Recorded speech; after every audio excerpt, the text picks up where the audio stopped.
Hey guys, welcome to another video. Today I wanted to talk about the books that I've read in January and February. I've read a few more books than I usually do, probably due to quarantine. I gotta say, I got a renewed sense of reading and getting into literature. So that's what we're going to be looking in today.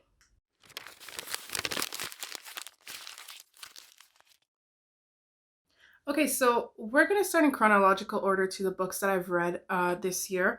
I started out with I read quite a bit of poetry these past few months. Started out with Sincerely by Yusuf.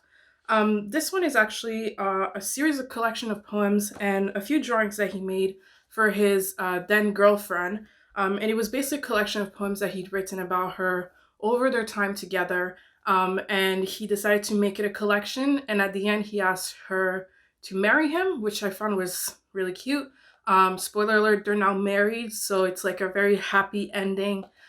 Even though you don't expect to have any kind of ending or happy ending to a poetry collection, since it's not as usually a narrative, but it kind of is. And for anybody who's been in love or in a relationship, it's really nice to see the constant of their relationship and the levels that what they've been through and the levels they've reached in their relationship. Guess I was feeling a little romantic early in January. So yeah, this was really good. I gave this one a 5 on 5 stars on Goodreads. Definitely recommend. It was also very accessible poetry wise. It wasn't heavy, it wasn't too harsh. And I don't think you need to have been in love or to be in love to like this one. I think it's just accessible to all. And it's very simple and just very accessible. Next, I read I Would Leave Me If I Could by Halsey. So Halsey is one of my favorite musicians of all time, one of my favorite songwriters of all time, and she made this incredibly beautiful poetry collection. I was really feeling the poetry vibe at this point. And can we just talk about this cover for a second? Like, it's just outstanding. Like, it flows into one painting that she did herself, which I found outstanding. I already knew she had talent in the visual arts, but that was also really impressive. And I just love the feel of this book in general. I just love book covers. But yeah, her poetry collection was very different to Sincerely, as it was a bit darker. It explores her problems with mental health, miscarriages. So definitely trigger warnings for those things.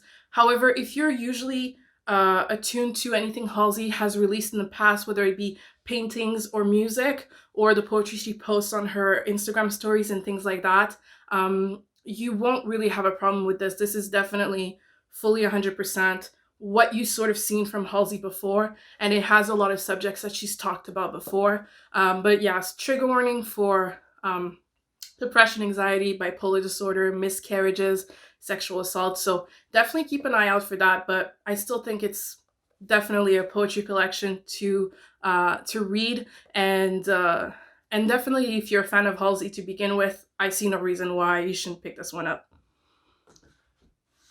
Next is Love Poems by Pablo Neruda. It's a tiny little book. It's like minuscule. What I love about this one actually is that there's a side for each page has its own side. One is the poem in its original Spanish, as Pablo Neruda is a Spanish poet and author, and the other side is in English, which I mean, most of us are more accustomed to the English side. So that is what I mostly read. My Spanish is incredibly rusty, so I tried my best, but it was a little bit harder to get to the root of it. But again, I guess I was feeling the poetry, I was feeling the love at the beginning of the year, and it was really nice to read. It was sort of classic poetry with more rhyming and more difficult words, but in a still very accessible way. I still suggest everybody to pick this tiny little book up, because I think it's definitely worth it. And Pablo Neruda is definitely a classic that I think everybody who loves poetry collections should definitely check out. Okay, so next, my first novel of the year was *Handmaid's Tale*.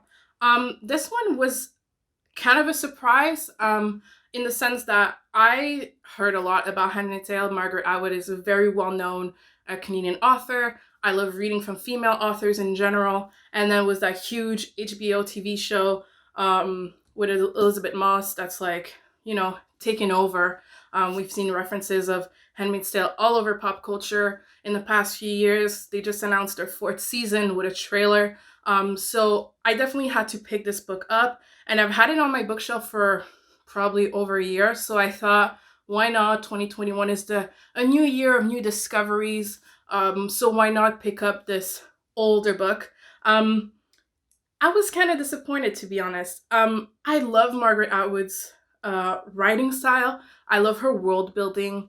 You really felt immersed in the world of Offred in this story. There's no denying that. I did end up giving this one a 3 out of 5 because I guess this is more on me than it is on Margaret Atwood, because like I said, her writing style made this like incredible and made this so immersive. However, I did feel like there was no plot to this story. Like, I was halfway through the book and I was like, nothing's really happened. Like, I know what the curtains look like, I know how her bed feels like, I know too much about butter and the bread she served and everything, and I know her exact meal plan, and I know everything in every little detail of what every character looks like, and I know how she feels like, but it was still a little bit hard to connect to the story as it wasn't really one. I was hoping for something more exciting. And as a reference, the entire plot of the novel is seen in the first 2 episodes of the series. And after that, they go by themselves because the book itself just sets up a story and you kind of have to imagine what comes from it afterwards. However, that's not my favorite style of book. To be honest, I would have rated it lower than a 3.5 if it wasn't for the fact that Margaret Atwood is just an incredible author. And I think if the book had been either longer or shorter, if there had been a plot of any sort and any kind of resolution, this book could have been a 5 on 5 for me. But yeah, so that's why it's a 3 on 5 for me. We have The Deep, which is a book by Rivers Solomon. This one is basically the story of the babies of the pregnant women who were thrown overboard on the slave ships that were brought to America. So obviously it's drawn from a rich history, a dark history. I thought it was the perfect book to kind of start out Black History Month. So I just finished it in the first few days of February, and I'm really glad I did. It's a novella. It's really not a lot. It's like 163 pages, including the afterword. So it's definitely easy and accessible. I have to say the writing style is not, however.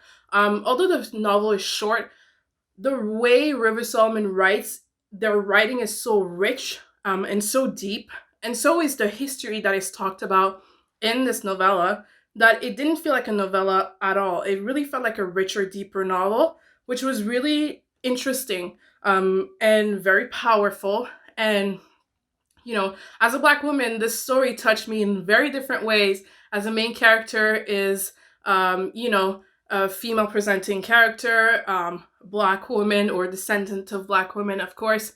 I'm not a mermaid, but I have to say I related to her in a lot of ways. And the story just didn't go where I thought it would, and it really surprised me, and I was really, really excited about where it went and how it ended. And yeah, that one is 4.5 on 5.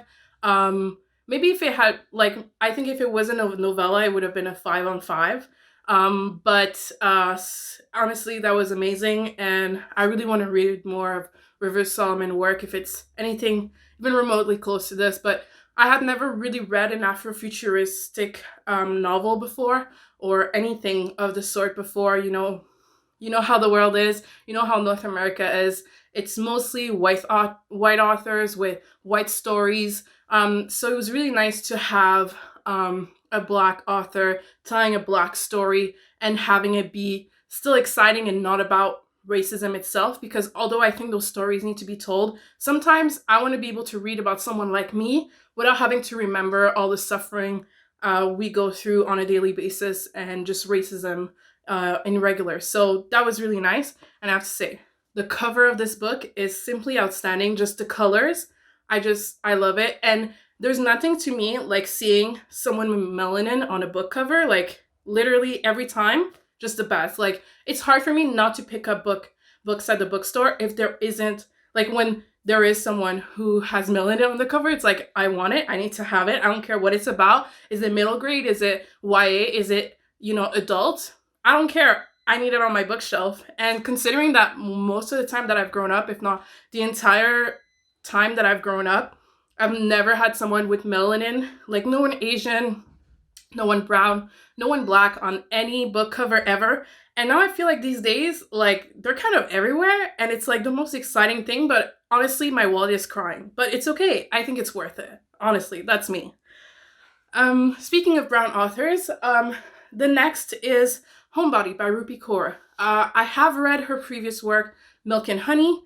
I have not read The Sun and Her Flowers, her second poetry collection. That'll have to be later this year when I want to pick up another poetry book. But this one happened to be on sale at Indigo when I bought it, so I was like, why not? It's on my list. Like I said, and like you've probably seen in this video so far, I do love poetry collections and I love poems in general. I did enjoy Milk and Honey very much, which is why I wanted to pick up Homebody this time, which has just come out, I think September and November of 2020. I have to say, not my favorite work of hers. There was a lot of poems that touched me very much, and she touches in a lot of issues. Again, trigger warnings for mental health, sexual assault, racism, race issues. I have to say though, towards the end, because there are like 4 or 5 parts in this poetry collections, like the work is separated in 4 or 5 parts about different things. And I think it was the last part where she talks a lot about like social justice issues, trans people being disrespected and dead named and misgendered. And she talks about those things, but the way they are just like easily in 2 sentences put into some sort of poem, I did not really enjoy. I felt like these are such deep issues. If you're not going to make a full-blown work about it, like, she has some poems in this story that are 2 pages that are outstanding. She has some that are 3 lines that are outstanding. But just writing 2 lines or a line about how women needs to be respected and stop killing trans women was just kind of useless to me. I felt like it was very, I don't know. I don't have a word for it. As she's a brown person, I feel like I was surprised by her tone in these issues, as she knows what it's like to be a minority and to be persecuted for who she is. And she talks about that, her personal experiences. I much rather see those stories about her own grief and her own experiences and her family's experiences immigrating to Canada and all that. She has a really great poem in there about her father and the work he had to do to keep his family afloat in this country. So I felt like these little lines like, hey, let's help trans women, like, although I 100% agree, no doubt about it, I just felt like maybe you could have talked about it a bit more. Feminism is fun, but it's fun when we go in depth, not when we say feminism, you know what I mean? Anyways, that's my view on it. So I gave it a 3 out of 5 stars. If it wasn't for that last part, to be honest, it would have been a 4 out of 5. But unfortunately, that part actually kind of hurt me. Like, it irked me in a way. Anyways, so to move on, the next book I read is probably one of my favorite books I've read so far in 2021. Outstanding, and I had only heard great things about it. All over BookTube, all over Bookstagram, I heard about this novel. And even when I went to pick it up at Indigo at the contactless pickup, the lady on the phone, the cashier, was like, hey, I've heard great things about this book too. And there's nothing like an Indigo worker telling you that they heard great things about a book, because you know that's the truth, because they're the best people in the planet. But that is The House in the Cerulean Sea. First of all, let's start. This cover. Wow. What a design. Like, I know that for a lot of people, they don't care about book covers. I do. I'm a book collector and a book reader. And to me, a cover like this, the colors, the drawing is just outstanding. And it feels like the colors and the look of it perfectly encapsulate the story of this novel. But this novel, you guys, 5 out of 5 stars, just to start. Like, it was an incredible story. Basically, it's about this man who's a caseworker in the care of magical youth. So it's in a world very similar to ours, similar technology, similar world. So it's very easy to get into this world, except there are magical beings. But they are under the guard of the government when they are kids. If they don't have parents, which a lot of them don't. They get abandoned a lot, or their parents get killed a lot because there's still a lot of prosecution. Sounds like real life, but anyways. So he's in charge of taking care of these magical youths, and he gets sent on this secret mission to go to this orphanage, which houses some of the 6 most dangerous children in the country. And he meets this man, Arthur, who takes care of the kids in the orphanage. And honestly, guys, like, if you want your heart to feel warmer in this cold February, March weather, or any time of the year, any moment, this book is perfect. Like, literally, happiness. Just, that's the only word I can use to describe this awesome novel. I love the writing style, and like I said, the world was really easy to get into since it's so similar to ours. Just add a little sprinkle of magic, and that's it.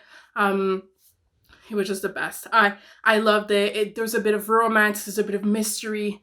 You know, you get to fall in love with the main character, with Arthur, with the kids, and the other people on the island. You get to fall in love with the island itself, and just outstanding. And I have to say, this is not really a spoiler, but the main character actually has the same vinyl player as I do, which I just think is kind of awesome. Like, I read that and he mentions it a few times, and I was just like, that's awesome. Like, that book is officially my favorite. It could have gone anywhere from there, and I was just elated from like page 10. But the book did not disappoint, and there is not enough hype for this book. Like, I know people have been talking it up constantly, and I'm talking it up intensely, but it was just hella worth it. Like, pick it up, you guys. It was just outstanding. Next, we have Eat and Love Yourself by Sweeney Boo. That one was a graphic novel. First graphic novel I picked up this year, and first graphic novel I picked up ever. I decided to go into graphic novels. I had heard a bit of different booktubers talking about their favorite graphic novels, so I decided to give it a try, and I went looking through the possible graphic novels that I could love, and this one came on my list of recommended. I think it was on Goodreads when I was looking through different graphic novels that came out recently or something like that. And first of all, the art style, outstanding. I think the cover definitely helped. I don't have a lot of purple books, so I think that kind of helped also. But this is basically the story about this girl who finds a chocolate bar, and every time she eats a piece of that chocolate bar, she is brought back to a memory of all the different instances in her life that led her to have an eating disorder. So obviously, trigger warning for that. Because I have to say, like, personally, that hit really hard. So if you are anyway, like, icky about reading about eating disorders, I would say stay far away from it. Although it's an outstanding story with an outstanding art style, just don't, okay? Like, it might hurt more than it might do good. I was also super excited because I noticed, like, things in her surroundings that I recognized, and the way people were talking and things like that. And I was like, wait, that sounds like here. And it was set in Montreal and in Sherbrooke as well. And the author, although she is French from France, she actually lives here in Montreal. So it felt very, like, intensely, like, towards me. Like, it felt like it was a personal attack. But it was a great graphic novel. I read it in one sitting because it is fairly short. But like I said, the art style is incredible. I love the story. The main character is very likable. Although you don't get to know too much about her other than her eating disorder, I felt like she was a very real person. And yeah, it was outstanding. And the fact that it's set in Montreal is just A1 for me. That was a really nice surprise because I didn't read too much into the story. Once I heard the first little blurb about what it was about, that's all I needed. And really, that's all I really needed because that was outstanding. And it was nice knowing that I was supporting a local artist. This is her first graphic novel all by herself, although she's drawn for other graphic novels like the Captain Marvel graphic novels, which I definitely want to pick up because I'm a big Captain Marvel fan. But she had to use this Kickstarter to get this started and get this published. So I was really happy that I had unknowingly supported a local struggling artist. I was like, this is like a million reasons for it to be great. So definitely, if you want to get started into a nice graphic novel and you're not too triggered by eating disorders, this is the one for you. Next book I ended up reading this year was Umbrella Academy by Jared Way. Maybe it was in the same shopping spree at Eat and Love Yourself. Maybe. Anyways, Jared Way, if you don't know, is the lead singer and creator of the band My Chemical Romance. And if you weren't like me, who was 13, feeling very grungy and emo, and was listening to only My Chemical Romance, I was as if I had discovered them, thinking I was so edgy and underground. This will bring you back the nostalgic feel. But I was very excited to pick up something made by someone I admired when I was younger. Although it is completely different from anything My Chemical Romance has done, I still found that really interesting. So basically, if you don't know about the Umbrella Academy, you probably don't have Netflix because it was all over Netflix for the past few years. They've released 2 seasons so far, the second one in August last year. One of the main characters is played by Elliot Page, so I feel like a lot of the world has heard about this show, about this family of 7 children who have powers, blah, blah, blah.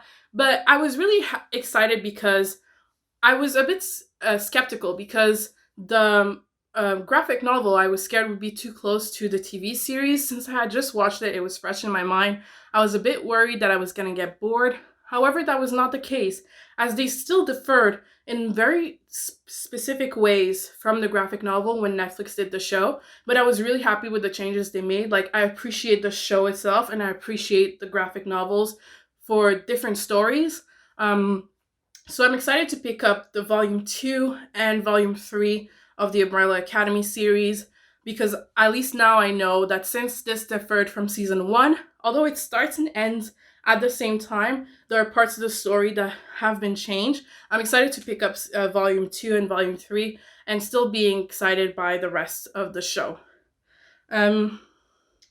Following, the next graphic novel I read was The Old Guard. I was really feeling the graphic novel vibe at this point. I had just been on a shopping spree. You can't blame me. Anyways, The Old Guard, again, same thing. You can see the sticker right there on the graphic novel. It was a Netflix film starring Charlize Theron. Gosh. You can make Charlize Theron read the phone book to me for 4 hours straight. I will watch it. And also, this came at the height of everything closing in quarantine.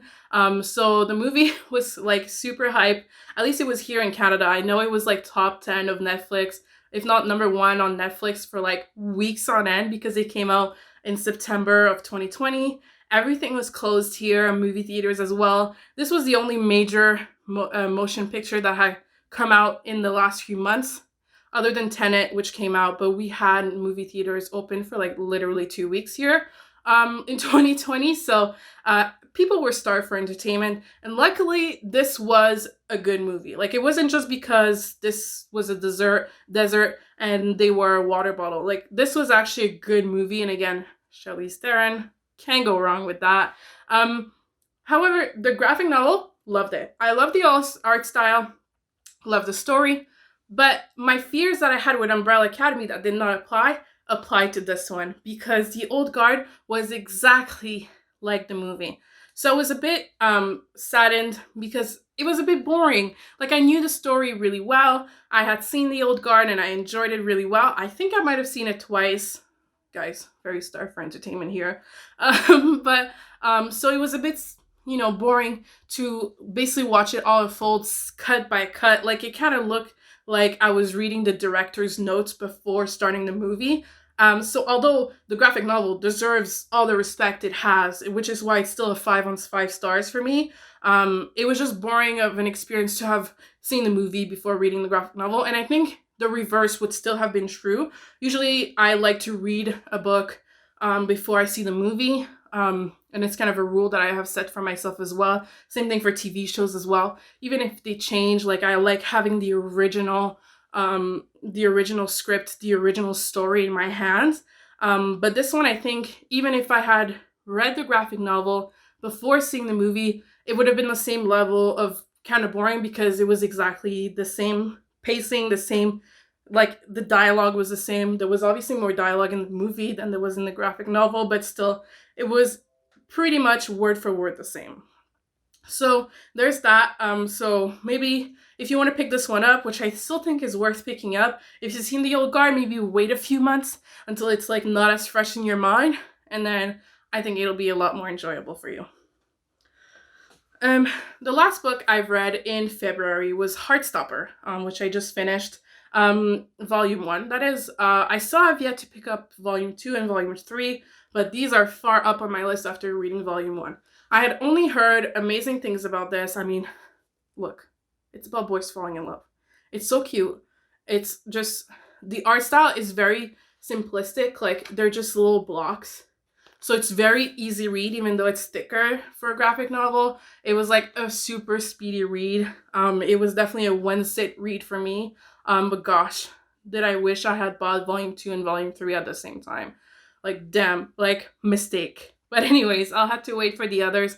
But it was just a beautiful story of boys becoming friends, boys falling in love. And that's not even a spoiler, because that's literally what it says on the back. Boys meet, boys become friends, boys falls in love. Like, pretty self-explanatory. And even though I knew what I was getting into, there's nothing like the warmth I feel in my heart when a love story comes true. Like, I'm a romantic, okay? And coming off the heels of Valentine's Day, this was chef's kiss. I was really happy about it. And I love how modern it is as well. I know the author wrote this online at first and then was published. So I think you can still have access to Heartstopper online for free, but I love supporting authors and I love owning physical books, and it was definitely worth it. But it was like, you know, they mentioned Facebook and they mentioned like one of them has a Switch, I think. And yeah, they played Mario Kart at some point. And like, it was just nice because it felt very realistic and very real life. So yeah, another 5 on 5 for me. This has been a very good 2 months reading wise. Nothing lower than a 3-star, which is very exciting, and quite a few 5 stars. So I would say the month of January and February have just been really great months for me, reading wise, compared to the usual. I mean, I'm now at 12 books. So that was pretty good for me, considering last year in 2020, I read 0. 2020 was kind of crazy, as you know. So I'm glad that 2021 has brought a renewed sense of love of literature and reading and a new fun to it. I love that I was able to discover graphic novels as well. Discover, obviously they were well known, but I mean that I was able to start my own mini collection of graphic novels and start these different stories as well, told in different ways. So I have to say, the beginning of 2021, pretty top notch. So thank you guys for watching. I hope you come back. Please like, comment, and subscribe.